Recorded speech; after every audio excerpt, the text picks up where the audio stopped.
Greetings, citizens, and welcome back to the Hidden Dagger Inn. What if I told you the materials most players throw straight to the vendor can be turned into massive experience and reliable early game silver? There's a little known mechanic that quietly rewards players who understand crafting odds, and we like to call it gambling.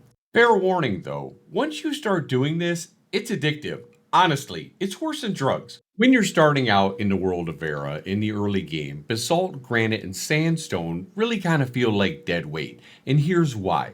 They're not in high demand. Most players can't use them efficiently yet.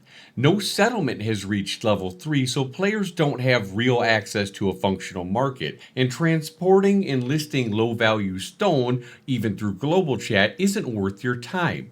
You simply don't have the inventory space in Avon's Inn or Briarmore or in the anvils early on to hold all that stone. And compared to rubies, copper, and zinc, stone simply doesn't move. So most players either let it clog their inventory or dump it to a vendor for almost nothing. And that's exactly where the opportunity begins. Instead of vendoring stone or waiting for demand that won't exist for a while, you can convert it into a chance-based value. This strategy revolves around two crafting stations, and those benches are the metalworking bench and the stone masonry bench. Each station is going to use a cheap reagent. Metalworking bench is going to use crag shatter salts, and stone masonry bench is going to use vein crack dust, both found at the vendors for those respective stations. You can find them under the materials tab. To put numbers to it, I did an example of 32 epic basalt, which I purchased off the marketplace for about 10 silver each. Roughly, the process cost me 8 silver to do at the stone masonry bench. The reagents again were only 8 copper per piece. So you don't need to harvest everything yourself. If you do, that's even better. But just go to the marketplace. Stone is so undervalued. You can often buy it cheap off the marketplace, gamble it through processing, and resell the results. So now I'm about to show you where the gamble begins. So let's see how this plays out. In one run, I processed the 32 epic basalt, which I mentioned earlier. Now keep in mind, the system rolls a 1-for-1, meaning you could theoretically convert all 32 into the same tier resources that you're looking for.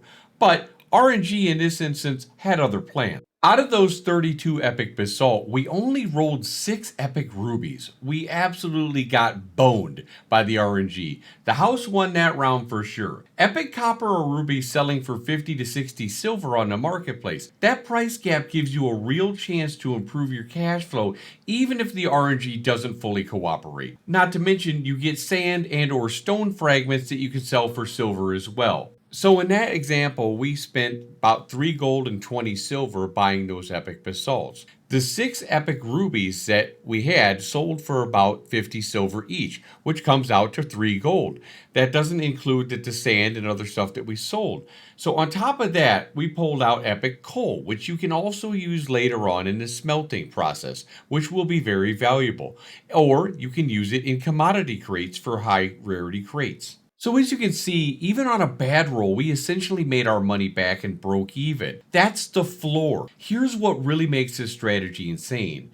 Now, normally you would use a 5-minute processing scroll to get that processing skill up before you start it, and a 5-minute experience scroll before you take it out to maximize your experience benefit. And in this example, even without any scrolls used, that single bad roll still rewarded us with 26,880 adventurer experience and 12,500 stone masonry experience. And all that for materials that most players would have just sold to a vendor. That's not too shabby at all.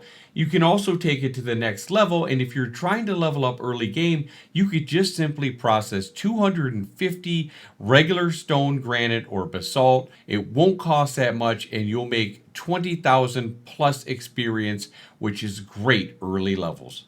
And expanding on that, you could just bounce from settlement to settlement, putting them in the workstations or going from market to market, processing the stone and circling around the settlements while stacking experience and rolling up the profit. And of course, when RNG does favor you, even one epic ruby can be turned into an epic experience scroll, granting you 12 extra percent, which regularly sold for about 60 silver early on. That's how I made the majority of my money early on. And if nobody wants it, big whoop, you have a great scroll for leveling. And that's when this stops being a trick and starts feeling more like a cheat code. Even when RNG punches you in the mouth, you're still winning. And this doesn't just stop with Basalt. Once towns level up and smithy buildings unlock, you can apply the same logic to higher tier materials like slate, which becomes one of the best ways to obtain the elusive tin that you'll be seeing in the requisition orders that you're like, how the hell am I going to get all that tin?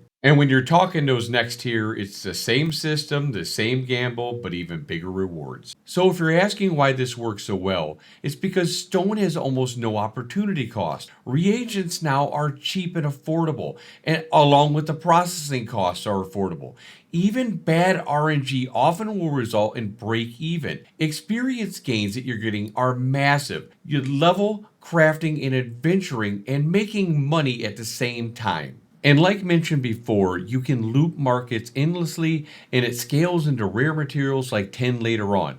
It's efficient and dangerous to your self control and ridiculously rewarding. Make sure you leave a comment in the section below if you found this video helpful and if it served you well in making some money and some much needed experience early on. Before I go any farther, I wanted to give a huge shout out to my fellow Aura members, Bailey, Rug, Ciolo, and Ciendo, and many more who told me about this system.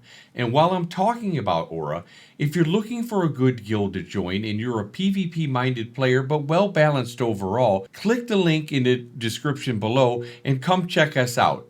This is one of those mechanics that rewards players who understand systems instead of fighting mobs. It's great for solo, most players never touch it. Fewer still realize how forgiving it is when RNG hates you, like me. If you start doing this early, your time in Vera will feel smoother, faster, and far more profitable.